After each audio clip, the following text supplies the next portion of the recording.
Deddy Mulyadi dilaporkan AEP ke Polda Metro Jaya. Saksi kunci, AEP yang kini berada di antah berantah, tiba-tiba melaporkan ex-Bupati Purwakarta, Deddy Mulyadi dan teman kerjanya, Dede ke Polda Metro Jaya atas dugaan penyebaran kabar bohong alias hoaks.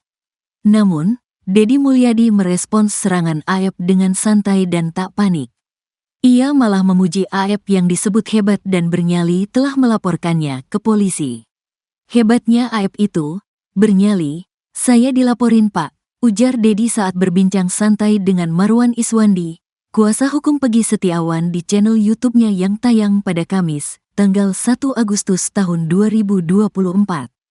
Deddy dilaporkan AEP karena diduga ikut membantu menyebarkan keterangan bohong yang disampaikan Dede di channel YouTube Kang Deddy Mulyadi. Dede mengakui bahwa kesaksiannya di tahun 2016 bohong belaka karena mendapatkan arahan dari AEP dan Ibtu Rudiana. Jadi, saya dituduh menyebarkan berita hoaks. Dede mencabut pernyataan kesaksian di 2016. Jadi Dede menyampaikan berita hoaks. Yang benar katanya Dede ikut menyaksikan, ujar Deddy tertawa. Marwan Iswandi pun heran dengan pelaporan tersebut. Orang sadar sudah mengaku dan dia, Dede, siap bertanggung jawab. Sekarang ini dilaporin, ujar Marwan. Deddy Mulyadi dilaporkan. Polda Metro Jaya tengah mengusut kasus dugaan penyebaran kabar bohong alias hoaks terkait kesaksian palsu kasus pembunuhan Vina dan Eki yang melibatkan Dede Riswanto dan akun YouTube Kang Deddy Mulyadi Channel. Sebelumnya, dugaan penyebaran kabar bohong itu dilaporkan oleh saksi kasus pembunuhan Vina dan Eki, AEP Rudiansyah. Kewajiban Polda Metro Jaya setelah menerima laporan dari masyarakat adalah melakukan pendalaman. Apakah peristiwa yang dilaporkan oleh masyarakat itu ada dugaan tindak pidana atau tidak? Ujar Kabid Humas Polda Metro Jaya Kombes Pol Ade Arisyam Indradi saat ditemui di Polda Metro Jaya, Rabu, tanggal 31 Juli tahun 2024, seperti dikutip Kompas.com. Dalam laporannya, AEP menduga bahwa Dede Riswanto telah menyebarkan hoaks yang menyangkut dirinya melalui tayangan video YouTube Kang Deddy Mulyadi Channel. Adapun Dede dan AEP merupakan saksi kunci kasus pembunuhan Vina dan Eki di Cirebon pada 2016 lalu. Saat itu, keduanya bekerja di tempat cuci dekat lokasi pembunuhan Vina dan Eki. Di video YouTube, dalam percakapannya, ada seseorang bernama Dede dan Deddy Mulyadi di mana dalam percakapannya, Dede memberi keterangannya atau berita bohong tentang korban, pelapor, AEP. Dan, ini ditonton oleh banyak masyarakat, ujar Ade. Saat ini polisi masih mendalami pemilik akun YouTube Kang Deddy Mulyadi Channel. Proses penyelidikan pun masih dalam tahap awal karena laporan baru diterima pada Selasa, tanggal 30 Juli tahun 2024. lalu. Sebelumnya, laporan polisi ini dibuat AEP Rudiansyah melalui kuasa hukumnya, Pitra Romadoni Nasution. AEP telah membuat laporan polisi atas kasus penyebaran berita bohong sehingga status AEP kini telah naik menjadi pelapor, korban hoaks, tutur Pitra dalam konferensi pers, Selasa, tanggal 30 Juli tahun 2024. Pitra mengatakan, akibat tuduhan-tuduhan Dede lewat konten YouTube Kang Deddy Mulyadi, AEP dan keluarganya merasa terintimidasi. AEP juga disebut mendapat hujatan dari masyarakat akibat informasi bohong yang disampaikan oleh Dede dan menimbulkan kerugian signifikan baik material maupun imaterial. Atas penyebaran informasi bohong tersebut terhadap AEP, kini Dede dan salah satu politikus telah naik dan ditingkatkan statusnya menjadi terlapor yang dibuktikan telah diterimanya laporan polisi AEP dengan nomor laporan polisi LPB 4352 VI SPKTPOLDA Metro Jaya, tutur Pitra.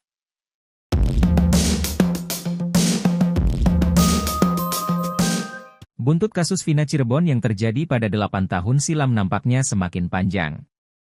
Ibtu Rudiana, ayah almarhum Muhammad Rizky Rudiana atau Eki pun kini siap melakukan sumpah pocong. Di sisi lain, pakar psikologi forensik, Reza Indragiri Amriel pun melontarkan permohonan maafnya kepada Ibtu Rudiana saat menjadi saksi ahli di sidang peninjauan kembali PK, Saka Tatal yang digelar di Pengadilan Negeri Cirebon. Di sisi lain, Ibtu Rudiana membantah jika putranya Eki hingga kini masih hidup. Bahkan, ia siap disumpah pocong untuk membuktikan bahwa Eki benar-benar meninggal dalam insiden di Jembatan Talun, Kabupaten Cirebon yang terjadi pada 2016 silam. Menurutnya, Eki merupakan putranya yang ia didik sejak kecil hingga dewasa. Bahkan, ia sesumbar jika 7 turunannya meninggal semua jika ia berbohong. Demi Allah, 7 turunan saya mati semua bang kalau saya bohong, ucapnya. Ia pun bersedia makam putranya dibongkar kembali jika untuk keperluan penyidikan meskipun hatinya sangat berat. Pakar psikologi forensik Reza Indragiri menyampaikan permohonan maafnya saat menjadi saksi ahli di sidang peninjauan kembali, PK, kasus Vina Cirebon di Pengadilan Negeri Cirebon, Rabu, 31 Juli 2024. Ini permintaan maaf saya kepada Ibtu Rudiana.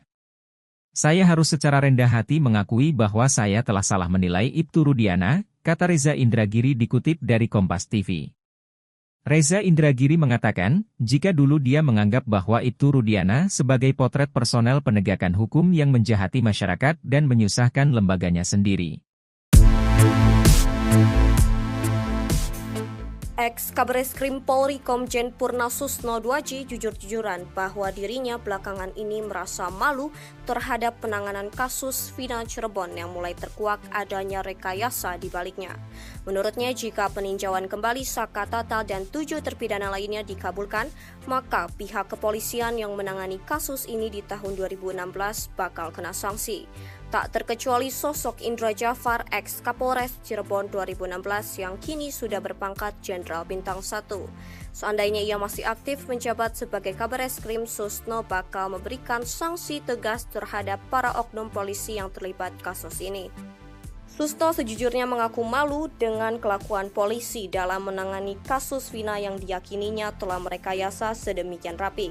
Namun, akhirnya bangkai yang ditutup-tutupi polisi selama ini toh tercium juga oleh rakyat yang marah.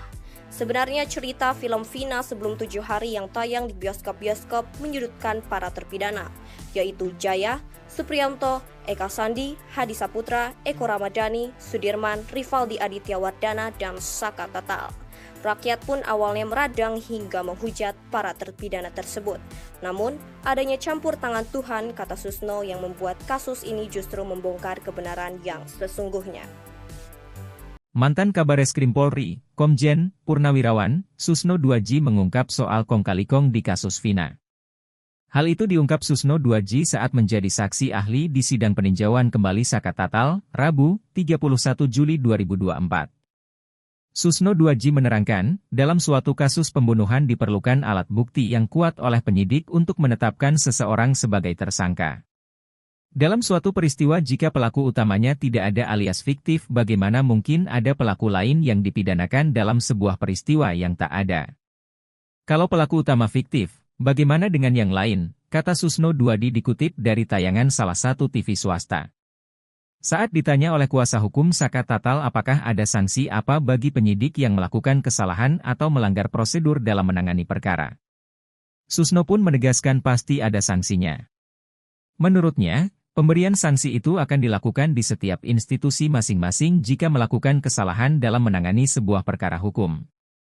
Andai terjadi kong-kali-kong antara penyidik, penuntut dan mungkin sampai ke hakim, kata dia. Kita berandai-andai, jangan dikatakan saya menuduh, yang jelas masing-masing institusi akan memberikan sanksi. Polri punya kode etik dan propam, kejaksaan pun saya yakin ketat sekali mereka, pengadilan pun sama. Dan kita berharap memang harus diberikan saksi kalau kita mau menjadi negara hukum yang baik, sambungnya. Apakah hal ini terjadi? Ya bisa saja wong manusia. Ini andai, saya tidak menukik pada satu kasus.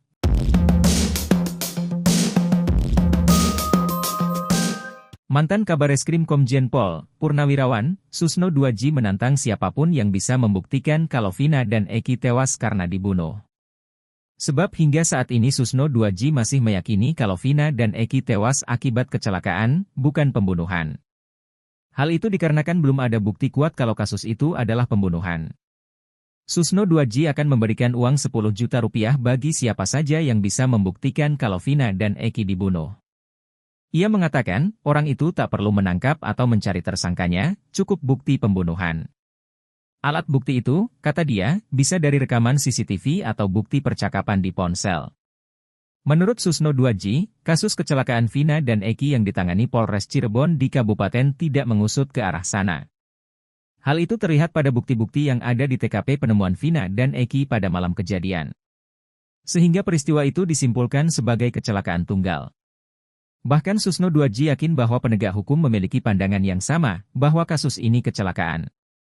Sebab pada malam itu, ditemukan 1 orang meninggal laki-laki, dan 1 orang perempuan masih hidup. Polres Cirebon yang menangani kasus malam itu menurut Susno Duaji sudah benar. Sementara kasus pembunuhan yang mengakibatkan 7 terpidana dihukum seumur hidup ini nyatanya tak ada.